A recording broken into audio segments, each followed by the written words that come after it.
Hello everyone, welcome back to the new video. आपका स्वागत है आपके ही अपने चैनल थिंक IAS PCS पे। तो आज के वीडियो में हम लोग बात करने जा रहे हैं how to study current affair for any government exam.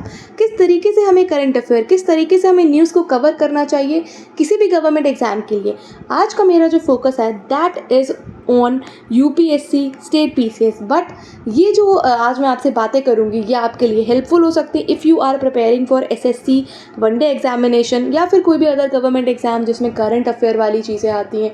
तो आपको पता चल जाएगा कि किस तरह से आपको एक्चुअली में करंट अफेयर पढ़ने चाहिए थे और क्या गलतियाँ आप करते हो। तो आपको बेसिकली आप मैच करोगे तो आपको चीज़ें समझ आने लगी कि अच्छा, अगर मैं इस तरीके से करूँ तो ये ज़्यादा बेनिफिशियल होगा मेरे लिए। तो सबसे पहले हम लोग बात करेंगे पॉइंट्स टू रिमेंबर के बारे में। 10 पॉइंट्स मैंने लिखे हैं, इनको आप याद करके करंट अफेयर को पढ़ना चाहिए। बेसिकली इनको ध्यान में रखते हुए पढ़ना चाहिए।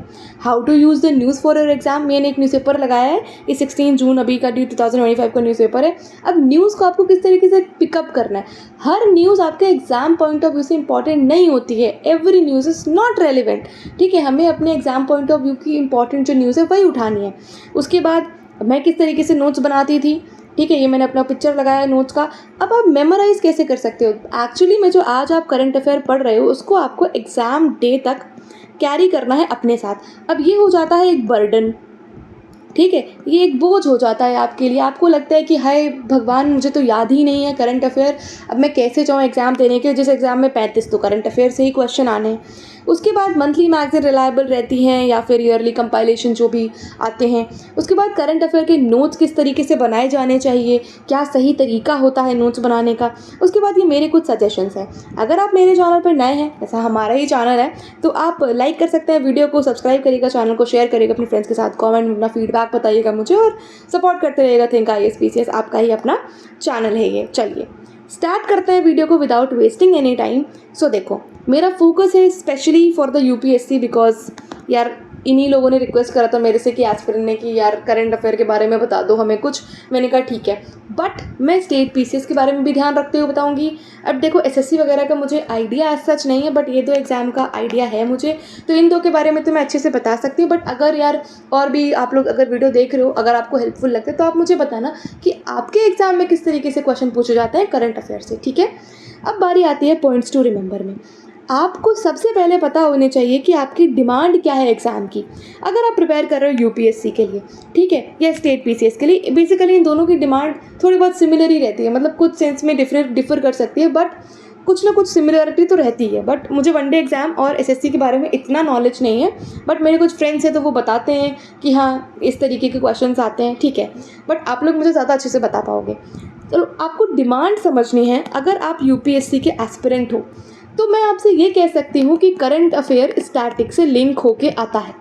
मैं ये नहीं बोलूँगी कि डायरेक्टली करंट अफेयर से आपसे वो टॉपिक उठा के पूछ लेगा।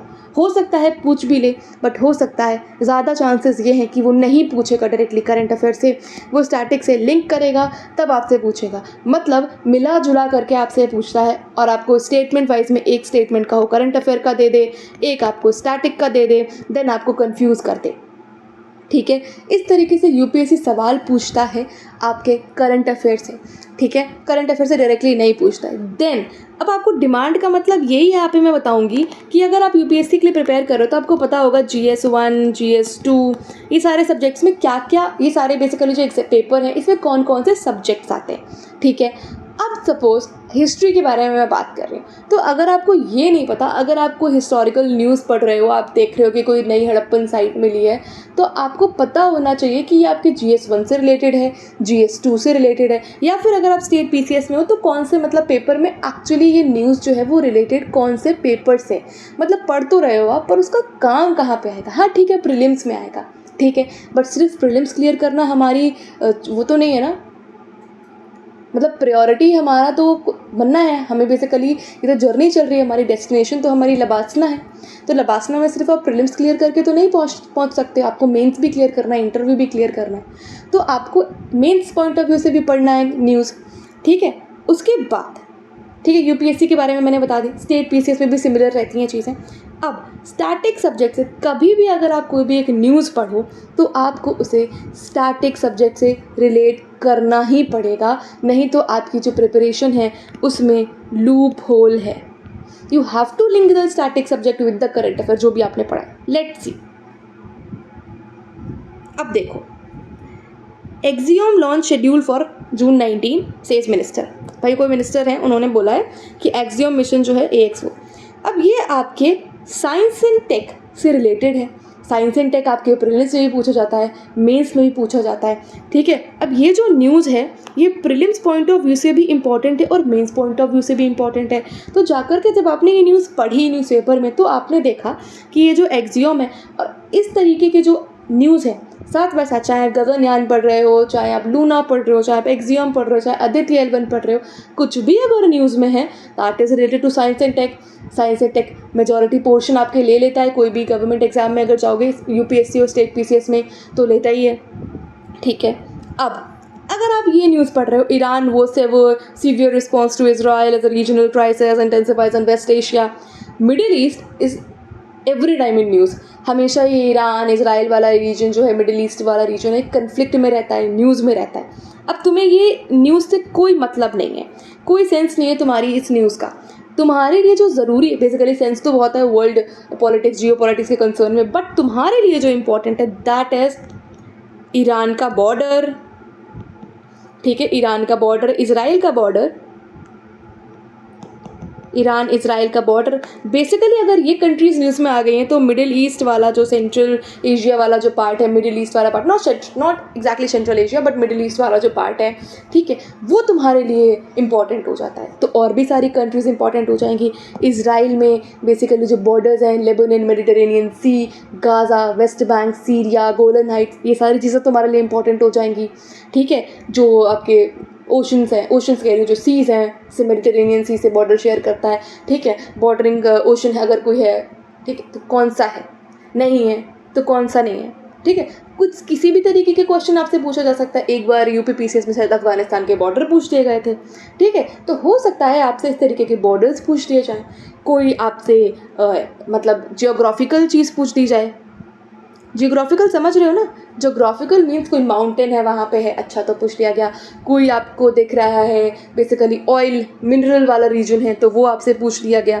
ठीक है, ये सारी चीज़ें पूछ लिए जा सकते हैं. बगदाद, तिकरित, ये सारी चीज़ें आपसे कोई भी एक प्लेसेस इन न्यूज़ उठा करके पूछ लिया जा सकता है. आपके लिए हो सकता है ये न्यूज़ इतनी इंपॉर्टेंट ना हो, बट ये न्यूज़ दूसरे वे से आपके लिए इंपॉर्टेंट है. ठीक है, तो same goes with the Israel border in each and everything. मैंने आपको सिर्फ यहाँ पे इतना बताने की कोशिश करी कि न्यूज़ ये जो है आप किस तरीके से यूटिलाइज करते हो अपने एग्जाम पॉइंट ऑफ व्यू के लिए. अब ये आपके प्रीलिम्स प्लस मेंस के लिए इंपॉर्टेंट है. अब आप मुझे बताओगे, अगर आप ये टॉपिक पढ़ रहे हो, ये topic if you are studying this topic, तो आप कौन से GS पेपर में आएगा या कौन से GS पेपर में आप इसे यूज़ कर सकते हो, आप बताओ. ठीक है, चलो मूविंग टू अ टॉपिक. अभी तो हम पॉइंट्स टू रिमेंबर की बात कर रहे थे. मैंने आपको बताया कि आप स्टैटिक सब्जेक्ट से लिंक करो. ठीक है, ये आपको समझ आ गया. स्टैटिक सब्जेक्ट से जा करके लिंक करो. ये साइंस से है, किससे है. ठीक है, और भी बहुत सारी न्यूज़ है. कुछ न्यूज़ आपके मतलब की नहीं होती हैं. वो कौन सी न्यूज़ हो सकती है आपके मतलब की जो नहीं हो सकती हैं, जैसे कि 5 devotees drone in the river Godavari. Prelims point of view से रिवर कह रही हूँ, प्रीलिम्स पॉइंट ऑफ व्यू से ये न्यूज़ इंपॉर्टेंट नहीं हो सकती, but mains point of view से ये न्यूज़ इंपॉर्टेंट हो सकती है. हो सकता है आपसे एथिक्स में पूछ ले. ठीक है, एथिकल केस स्टडी बना करके दे दे आपको, but prelims point of view से इतना इंपॉर्टेंट ये न्यूज़ नहीं हो सकती. तो अगर आप प्रीलिम्स ओरिएंटेड होकर पढ़ रहे हो, ये न्यूज़ आपकी मार्च अप्रैल मतलब उस टाइम पे आ रही है, उस टाइम पढ़ रहे हो आप, तो छोड़ सकते हो आप इस न्यूज़ को, क्योंकि आपको मेंस के लिए अभी नहीं पढ़ना है, आप अभी प्रीलिम्स के लिए पढ़ रहे हो. बट थोड़ा बहुत दिमाग में बना करके रखो कि हाँ क्वेश्चंस बन सकते हैं इससे. ठीक है, ऐसे ही आपको पढ़ना है न्यूज़पेपर. चीज़ें आसान ऐसे ही होती है, ऐसे ही टफ नहीं होता है करंट अफेयर. ठीक है, अब आइडेंटिफाई करो सब्जेक्ट को. ये उन लोगों के लिए जो UPSC की नहीं और किसी एग्जाम की तैयारी कर रहे हैं, तो भाई आइडेंटिफाई करो अपने सब्जेक्ट को, क्वेश्चन पेपर को. ये न्यूज़ मतलब बेसिकली कौन से आपसे पूछी जा सकती है. न्यूज़ तो आप पढ़ रहे हो, पर आपसे पूछी कहाँ जाएगी ये न्यूज़. UPSC में भी सेम बात है जो मैं अभी आपको बता करके आई हूँ, स्टैटिक सब्जेक्ट से लिंक करो. अभी मैं आपको यही बता रही थी कि एक्चुअली आप न्यूज़ पढ़ रहे हो, आपने न्यूज़ पढ़ी, बट वो न्यूज़ आपसे पूछी कहाँ पे जा रही है, तभी तो आप वो न्यूज़ पढ़ोगे. ठीक है, कहीं पे फॉरेस्ट फायर हो गए, कैलिफोर्निया में फॉरेस्ट फायर हो गए, तो पता करना है आपको कि कहाँ कहाँ पे बेसिकली हुआ, कौन कौन से रीजन इंपॉर्टेंट हो जाते हैं वहाँ पे. ऐसे ही लॉस एंजल्स में हुआ. ठीक है, अब कहाँ कहाँ पे बेसिकली फिट होती है वो न्यूज़, बस इतना आपको समझना है. अब एक्चुअली रेलेवेंट है वो न्यूज़ तुम्हारे लिए या फिर नहीं है, ये भी तुम्हें पता होना चाहिए। अब सपोज कोई पॉलिटिकल न्यूज़ है, suppose let's consider a political news. UPSC जो है वो ज़्यादा पॉलिटिकल न्यूज़ आपसे नहीं पूछता है, ठीक है, ज़्यादा पॉलिटिकल न्यूज़ में यूपीएससी नहीं जाता है। तो अगर कोई पॉलिटिकल न्यूज़ है, कोई मिनिस्टर बन रहा है, कोई मिनिस्टर का कोई स्कैम है, सपोज कुछ भी ऐसी चीज़ें हैं रिलेटेड, तो वो आपसे नहीं पूछेंगे। वो आपसे कैसी चीज़ें पूछ सकता है, मैं आपको दिखाती हूँ। जैसे कि यहाँ पे एक न्यूज़ है, PM Modi arrives in Cyprus for 2 day visit. हमारे प्रधानमंत्री साइप्रस का है, साइप्रस बिकम्स इंपॉर्टेंट, साइप्रस के president prime minister becomes important, Cyprus की लोकेशन बिकम्स इंपॉर्टेंट, ठीक है। एनीथिंग रिलेटेड टू साइप्रस, या जहाँ पे भी हमारे कोई डिप्लोमैट जाते हैं, प्राइम मिनिस्टर प्रेसिडेंट विजिट करते हैं, कोई अवार्ड मिलता है उनको, तो दैट बिकम्स इंपॉर्टेंट। यहाँ पे आप सुनो बस मेरी बात को, ठीक है। अगर कोई हमारे प्रधानमंत्री कहीं जा रहे हैं, हमारे देश में कोई प्रधानमंत्री आ रहे हैं, कितने साल हो गए, अगर कोई सपोज 15-20 साल के बाद आ रहे हैं या हमारे देश से कोई वहाँ पे जा रहा है, तो वो चीज़ें इंपॉर्टेंट हो जाती हैं, हिस्टोरिकल चीज़ें इंपॉर्टेंट हो जाती हैं, डिप्लोमेटिक रिलेशंस इंपॉर्टेंट हो जाते हैं, ठीक है। तो ये आपके लिए इंपॉर्टेंट हो सकते हैं। देखो, न्यूज़ प्रीलिम्स और मेंस दोनों के लिए इंपॉर्टेंट है, इंटरव्यू के लिए भी न्यूज़ बहुत इंपॉर्टेंट है, क्योंकि आपसे हो सकता है सुबह आपने न्यूज़पेपर जो पढ़ा उससे आपसे कोई मेंबर जो है बोर्ड का, वो आपसे कोई सवाल पूछ दे, तो आपको न्यूज़पेपर तो पढ़ना ही है इंटरव्यू के डे तक, ठीक है। उसके बाद आप पढ़ो नहीं पढ़ो, that's totally your choice, but interview के सुबह तक तो आपको न्यूज़पेपर पढ़ करके ही जाना है, ठीक है। नोट्स फ्रॉम न्यूज़पेपर, उसके बारे में मैं आपसे बाद में बात करूँगी। मैंने यहाँ पे लिख रखा है, देखो, how to make notes and everything, तो इसके बारे में हम बात करेंगे। उसके बाद मंथली मैगजीन पढ़नी चाहिए, ईयरली कंपाइलेशन पढ़ना चाहिए। मैं अगर आपको सजेस्ट करूँ, सिर्फ और सिर्फ मैं सजेस्ट करूँ, हर बच्चे के लिए चीज़ें अलग हो सकती हैं, बट आई विल सजेस्ट कि हाँ, एक न्यूज़पेपर बांध लो और कोई भी एक कोचिंग इंस्टीट्यूट की जिसका तुम्हें समझ आता हो उसकी मंथली मैगजीन उठा लो।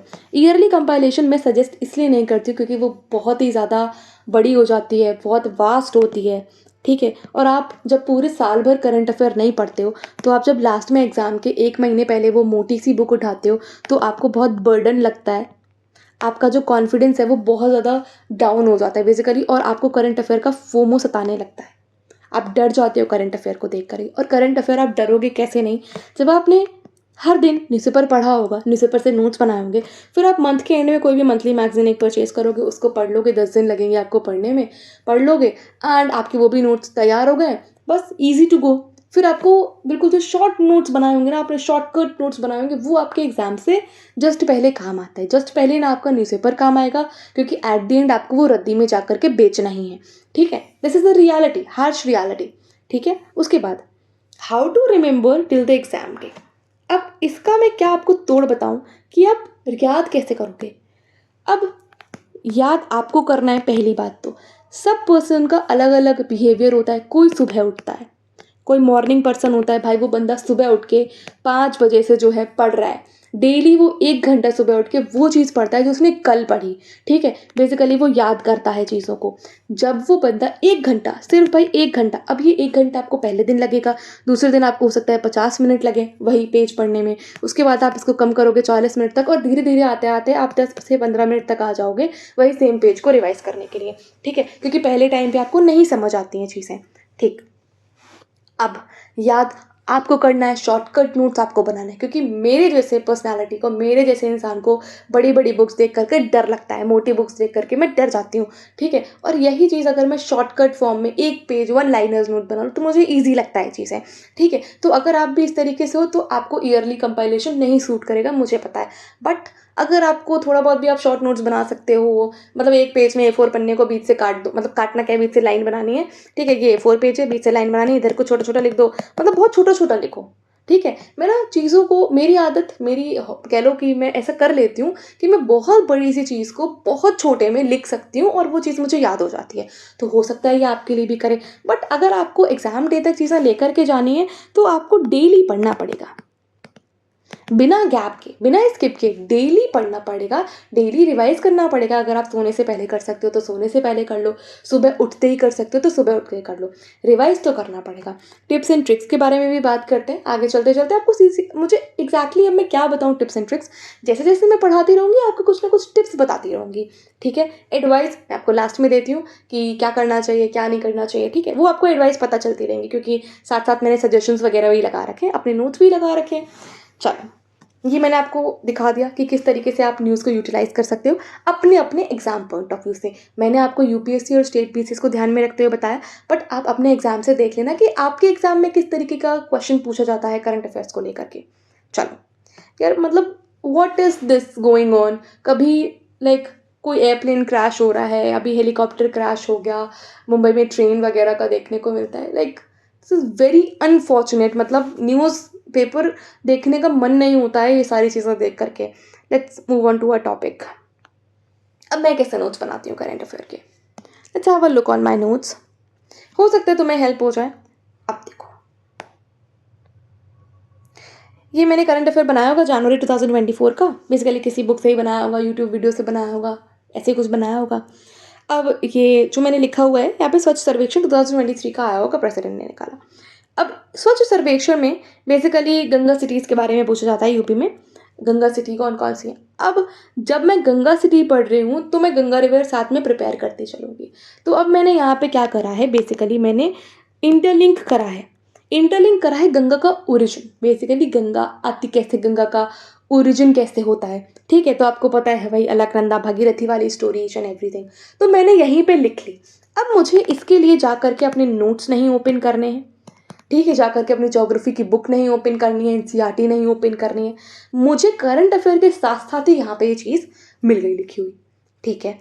अब यहाँ पे देखो, मैं सेला टनल पढ़ रही थी। सेला टनल क्योंकि न्यूज़ में थी, अरुणाचल प्रदेश में सेला टनल बीआरओ ने बनाई है, तो जो सेला टनल थी वो न्यूज़ में थी। अब सेला टनल न्यूज़ में, ठीक है, वेरी गुड, अच्छी बात है। बट सेला टनल के साथ साथ मैंने साथ साथ ही जब ये पढ़ा तब मैंने लिख लिया था कि प्रिपेयर करो अटल टनल और जवाहर टनल को साथ साथ ही। तो इससे पहले मेरा एक पेज खाली था। मैं हमेशा मतलब एक मंथ के करंट अफेयर करने के बाद एक पेज खाली छोड़ देती हूँ, एक या दो पेज, बाद में बाकी कोई एडिशन करना रह गया तो फिर मैं बाद में कैसे लिखूंगी, साथ साथ कर लूँगी वहीं पे। तो मैंने उसी के बगल वाले पेज में देख लो, यहाँ पे देखो कि यहाँ पे दो है, यहाँ पे एक है, इसके बगल वाले पेज में मैंने अटल टनल भी प्रिपेयर कर लिया, यहाँ पे जवाहर टनल और इंग्लिश चैनल पता नहीं क्यों लिख लिया, बट हो सकता है दिमाग में आया होगा तो मैंने लिख लिया। इसी तरीके से आपको करना है, ठीक है, दिस इज़ द वे। मतलब मैं कोई यार बहुत बड़ी टीचर नहीं हूँ, मुझे इतना ज्ञान नहीं है, बट जितना है मैं आपको बताना चाहती हूँ, ठीक है। नहीं तो यार कोई अपने ऐसे गंदे से नोट्स, ना कोई हैंड राइटिंग ना कोई कुछ, ऐसे कीड़े मार करके लिख रखा है, नहीं लगाता, लगा दिए मैंने, देख लिया तुमने, हो सकता है तुम्हें समझ आया हो, ठीक है। और तुम ऐसी गलती मत करना, तुम जब भी नोट्स बनाना ना तो नीचे थोड़ा सा स्पेस और छोड़ देना, ठीक है, थोड़ा सा स्पेस छोड़ देना, ताकि कोई अपडेट करना हो ना चीज़ों को तुम्हें तो वहाँ पे तुम कर लो, ठीक है। थोड़ा सा स्पेस हर न्यूज़ के बाद छोटा छोटा एक स्पेस छोड़ करके चलना, या फिर साइड में छोड़ देना। ये तो मेरी डायरी थी, तुम हो सकता है साइड में छोड़ दो थोड़ा सा स्पेस, ठीक है, इस साइड और इस साइड छोड़ दो थोड़ा सा स्पेस, बीच में यूटिलाइज कर लो पेज को, तुम्हें जैसा समझ में आता है, ठीक है। रिमेंबर, मैंने तुम्हें बता दी, तुम्हें एग्जाम डे तक कैरी करके जाना है तो तुम्हें डेली पढ़ना पड़ेगा, कोई शॉर्टकट नहीं है इसका।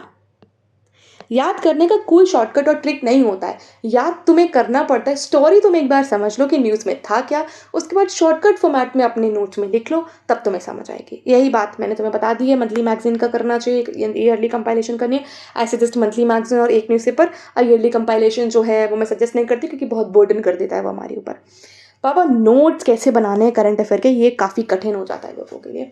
मैंने तुम्हें दिखा दिया शॉर्टकट नोट्स बनाने। तुम्हें न्यूज़ बहुत बड़ी है, न्यूज़ 10 दिन चलेगी न्यूज़पेपर में, तुम्हें जगह छोड़ करके चलनी है, ठीक है। और पॉइंट टू पॉइंट नोट्स बनाने। तुमने बहुत बड़ी न्यूज़ पढ़ी, सपोज तुमने ये ईरान इसराइल वाली न्यूज़ पढ़ी। अब ईरान इसराइल वाली तुमने न्यूज़ तो पढ़ ली, उसके बाद तुम्हारा ये पेज है, तुमने इसको बीच से हाफ कर लिया, A4 पेज है या डायरी है जो भी, बीच से हाफ कर लिया। यहाँ तुमने लिखा ईरान, यहाँ तुमने लिख लिया इतना स्पेस छोड़ के इसराइल। इसमें तुमने वो बॉर्डर वाली चीज़ें लिख ली, जो भी हैं, जो भी रेलेवेंट चीज़ें हैं इसराइल से, इधर तुमने ईरान से रेलेवेंट चीज़ें लिख ली। भाई आधे पेज में ना तुम्हारा ईरान इसराइल जो भी स्टैटिक पोर्शन है वो खत्म हो जाएगा। न्यूज़ में जो है वो तुमसे बहुत ही rarest of the rare case से पूछा जाए, हाँ कोई अगर नया बॉर्डर है, कोई नया इशू है, कोई नई क्रॉसिंग हो रही है, कोई सारी और भी चीज़ें हो रही हैं, तो तुम यहाँ पे थोड़े स्पेस छोड़ दो, इतने में लिख लेना, ये स्पेस में लिख लेना तुम जा करके, ठीक है। इस तरीके से लिख लो। ये तुम्हें कहानी नहीं कॉपी करनी है ना, कॉपी पेस्ट नहीं करना होता। अच्छा वेस्ट एशिया में ये हुआ, क्राइसिस हो गया, रीजनल क्राइसिस हो गया, ये वॉर कर रहे हैं, इसने ये मिसाइल छोड़ी, इसने ये मिसाइल छोड़ी, that is not for our use, ठीक है। हाँ, इसराइल का अगर आयरन डोम सिस्टम है, कुछ है, लिख लो भाई। यहाँ पे साइंस टेक में पूछा जा सकता है कहाँ का है। यूपीएससी तो नहीं पूछेगा कि ये कहाँ का है, बट हो सकता है कोई और गवर्नमेंट एग्जाम में पूछ ले तुमसे, ठीक है। तो ऐसे करके चल सकते हो चीज़ों को। उसके बाद रेलेवेंट इन्फॉर्मेशन लिखो। तुम्हें पूरी कहानी पोथी नहीं लिखनी है, ओनली द रेलेवेंट इन्फॉर्मेशन आपको अपने नोट्स में लिख करके जानी। नोट्स में कहानी नहीं ले जानी है। A4 पेज है नोटबुक, जिसे भी तुम कैरी कर सकते हो एग्जाम के तक। किसी के A4 पेज उड़ जाते हैं, गायब हो जाते हैं, कट जाते हैं या फट जाते हैं। नोटबुक अगर तुम स्टेबल रख सकते हो, नोटबुक में तुम्हें अच्छा लगता है तो नोटबुक कैरी कर सकते हो तुम। उसके बाद स्टार्टिंग को लिंक करते हुए चलो, ठीक है। लिंक करके चलोगे तो तुम्हारे लिए ईजी हो जाएगा। भाई देखो, जब मैंने अगर स्वच्छ सर्वेक्षण पढ़ा न्यूज़ में, तो मैंने स्टार्टिंग को लिंक कर दिया, यहाँ पे गंगा के बारे में लिख दिया। इसके पीछे वाले पेज में ना मैंने गंगा की ट्रिब्यूटरीज वगैरह के बारे में भी लिख रखा है। गंगा की कौन सी ट्रिब्यूटरीज है, कौन सी सिटी उसकी ट्रिब्यूटरी के अराउंड पड़ती है, या एक्सेट्रा जो भी चीज़ें हैं गंगा से रिलेटेड। उसके बाद देख लो भाई, कुछ मार्जिन छोड़ दो। ये मैं तुम्हें बता चुकी हूँ, कुछ मार्जिन छोड़ दो साइड बाय साइड, तो आसान रहेगा तुम्हारे लिए। बिकॉज अगर मार्जिन नहीं छोड़ोगे और वहीं पे छोटा छोटा और लिखते रहोगे, कई बार मैंने ये मिस्टेक करी है कि मैंने मार्जिन नहीं छोड़ा, मैंने स्पेस नहीं छोड़ा, और वहीं पे मुझे बहुत ज़्यादा खिचड़ी हो गई वहाँ पे एक जगह पे। तो ना मुझे समझ आ रहा बाद में, ना फिर किसी दोस्त को पढ़ा रही तो उसे समझ आ रहा है, तो ये सारी प्रॉब्लम हो जाती है। थोड़ा सा स्पेस छोड़ दो, ठीक है। छोटा छोटा लिखो, बट थोड़ा सा स्पेस छोड़ दो ताकि अपडेट कर सको उसको। सजेशंस, मेरे सजेशंस तुम्हारे लिए सिर्फ और सिर्फ मतलब 5-6 सजेशंस हैं। अभी तक तुम्हें समझ आ गए होंगे पूरे वीडियो में। देखो यार, रिवाइज करना पड़ेगा तुम्हें डेली। शॉर्टकट सक्सेस का कोई शॉर्टकट नहीं होता है। सक्सेस का मेहनत से मिलता है, डेडिकेशन से मिलता है, फुल डिवोशन से मिलता है। बेसिकली पढ़ाई भक्ति है, डेली करनी पड़ती है। पढ़ाई पूजा है, ठीक है। तो आपको डेली करनी है। जैसे आप पूजा डेली करते हो, मंदिर मस्जिद गुरुद्वारे कहीं पे भी आप डेली जाते हो, उसी तरीके से आपको पढ़ाई और रिविजन डेली करना है। पढ़ाई तो आप डेली करते हो, आप अच्छे बच्चे हो, बट आपको रिवाइज भी डेली करना है, नहीं तो कल का पढ़ा हुआ आज भूल जाओगे, ठीक है। डीप रिविजन आप वीकली डीप रिवाइज कर सकते हो। मतलब खूब आपने पूरा मंथली कर लिया, पूरा वीकली कर लिया, उठ करके बैठ करके 1-1.5 घंटा दो और रिवाइज करो। वीक में संडे निकाल लो, सैटरडे निकाल लो, जो भी दिन आपको लगता है कि हाँ बाकी सारे सब्जेक्ट्स को थोड़ा कम टाइम देना, उस दिन करंट अफेयर को ज़्यादा टाइम दे दो, ठीक है। MCQ वगैरह प्रैक्टिस कर सकते हो, ठीक है। कोई भी अगर 15 दिन हो गए या मंथली आप प्रैक्टिस कर सकते हो MCQ, जो भी करंट अफेयर से रिलेटेड हो, ठीक है। कोई भी आप कोचिंग इंस्टीट्यूट देख सकते हो, ऑनलाइन देख सकते हो। अगर मुझसे पूछोगे तो मैं भी कोई ढूंढ करके आपको सजेस्ट कर दूंगी कि हाँ यहाँ से आप जो है करंट अफेयर के लिए MCQ ले सकते हो, ठीक है। उसके बाद आपको अपडेट करना है उसको टाइम टू टाइम, क्योंकि न्यूज़ एक दिन की न्यूज़ नहीं होती। हाँ, कुछ एक दिन की न्यूज़ हो सकती है, बट कुछ न्यूज़ कंटिन्यूसली चलती रहती है न्यूज़ में, ठीक है। तो अगर ईरान इजराइल वाला इशू है तो वो चल रहा है, ठीक है। लेबनान है, हिजबुल्लाह है, ये सारी चीज़ें हैं तो वो चल रहा है। अब वो आपको रिजल्ट नहीं पता, हो सकता है रिजल्ट आपका एग्जाम हो जाए उसके बाद है, बट उससे पहले तक का न्यूज़ आपको सारी चीज़ें पता होनी चाहिए। तो आपको उसको अपडेट करना पड़ेगा। अपडेट के लिए आपको छोड़ना पड़ेगा स्पेस। तो स्पेस छोड़ो तभी तो अपडेट कर पाओगे। अब अगर ऐसे करके तुमने कर लिया है तो तुम ये पूरा पेज छोड़ दो। तो तुम्हें पता है लंबे समय तक चलना है, तो तुम्हें अभी तक रिजल्ट नहीं पता, तो क्या पता कुछ एरिया ले ले, कुछ कम कर ले, कुछ भी लड़ाई हो जाए, कुछ भी चीज़ हो जाए, तो कुछ नई चीज़ इवॉल्व हो जाए, तो तुम थोड़ा सा स्पेस छोड़ करके चलो। पूरा पेज छोड़ दो, आधा पेज भाई आगे ऐड ऑन करते रहना। नहीं होगा तो खाली चला जाएगा, कोई बात नहीं, कुछ कुछ दूसरी न्यूज़ लिख लेना इसमें, ठीक है। उसके बाद एनालाइज करो PYQ से। भाई तुम जो भी एग्जाम देने जा रहे हो, तुम UPSC दे रहे हो, PCS दे रहे हो, SSC दे रहे हो, तुम्हें पता तो चलना चाहिए आखिर भगवान उसमें जो आयोग है वो सवाल कैसे पूछता है। तुम्हें जब यही नहीं पता होगा, तुम बस पढ़ते ही जाओगे, तुम्हें यही नहीं पता सवाल कैसे पूछ रहा है वो करंट अफेयर से। भाई वन लाइनर पूछा जा रहा है या फिर स्टैटिक से लिंक करके पूछ रहा है, कैसे सवाल पूछ रहा है वो। जब तुम्हें यही नहीं पता, बस तुम पढ़ते चले जा रहे हो, तो सवाल तुम टैकल कैसे कर पाओगे। तो प्रीवियस ईयर क्वेश्चंस को एनालाइज करो। 1-2 साल के कर लो, अरे बहुत तुमको करना है 5 साल के कर लो, ठीक है। 5 साल के कर लो, चलो मैं 30 साल के नहीं बोल रही हूँ करंट अफेयर के PYQs को एनालाइज करने के लिए। भाई 5 ईयर्स के कर लो एनालाइज, उससे तुमको आइडिया लग जाएगा कि किस तरीके से वो क्वेश्चन पूछता है करंट अफेयर से। उस हिसाब से तुम अपनी पढ़ाई को आगे रफ्तार दोगे, ठीक है। ट्रेंड को एनालाइज करो, ठीक है। फैशन में तो तुम बड़ा ट्रेंड को एनालाइज कर लेते हो, बट करंट अफेयर में नहीं कर पा रहे हो, तो करंट अफेयर में भी ट्रेंड को एनालाइज करो, ठीक है, कि कैसे क्वेश्चन पूछ रहा है वो, ठीक है। क्या पता 1-2 साल में UPSC कोई पॉलिटिकल क्वेश्चन भी पूछने लगे, कुछ ऐसा क्वेश्चन भी पूछने लगे, या वैसा क्वेश्चन भी पूछने लगे जो तुमने सोचा नहीं था अभी तक। तो ट्रेंड देखो, क्या ट्रेंड चल रहा है, कैसे 1-2 साल में क्वेश्चन पूछ रहा है, पैटर्न कैसा चल रहा है करंट अफेयर को लेकर के, ठीक है। पैटर्न क्या चल रहा है करंट अफेयर को लेकर के समझोगे कैसे, PYQs को एनालाइज करके ही समझोगे, ऐसे तो तुम्हें समझ में आने से रहा। तो प्रीवियस ईयर क्वेश्चन, क्योंकि सबका एग्जाम का चीज़ें अलग होती है ना, यूपीएससी अलग सवाल पूछेगा और सारे एग्जाम अलग सवाल पूछते हैं। उसके बाद स्टैटिक और करंट अफेयर को कॉम्प्रिहेंसिवली पढ़ो, कॉम्प्रिहेंसिवली का साथ साथ होता है, मतलब साथ साथ लेकर के पढ़ो, अलग थलग नहीं पढ़ना है यार कि करंट अफेयर का नोट तुम बिल्कुल अलग है। करंट अफेयर में तुम पढ़ रहे हो गंगा रिवर के बारे में, नमामि गंगे प्रोग्राम पढ़ रहे हो, उसके बाद जो है तुमने गंगा का ओरिजिन ही तुमको नहीं पता, गंगा के ओरिजिन के लिए तुम अपनी 10 जो है अपने जो भी नोट्स बनाया तुमने ज्योग्राफी के उसको पलट रहे हो। छोटा सा वहीं पे बना लो, ठीक है, शॉर्टकट नोट्स बना लो, उसी के शॉर्टकट साइड में बना लो छोटा सा, ठीक है। ये सारे मेरे सजेशंस थे, अगर इस तरीके से करोगे तो हो सकता है तुम्हारे लिए जो करंट अफेयर का फोमो है वो खत्म हो जाए या कम हो जाए एटलीस्ट। और अगर ऐसा कुछ तुमको फील होता है ये वीडियो देखने के बाद तो आप सब्सक्राइब कर सकते हैं चैनल को, लाइक कर सकते हैं वीडियो को, कमेंट में अपने फीडबैक दे सकते हैं मुझे, एंड कीप सपोर्टिंग, ठीक है। तो ये वीडियो पूरा था करंट अफेयर को dedicated for any government exam, specially for the UPSC and the state PCS.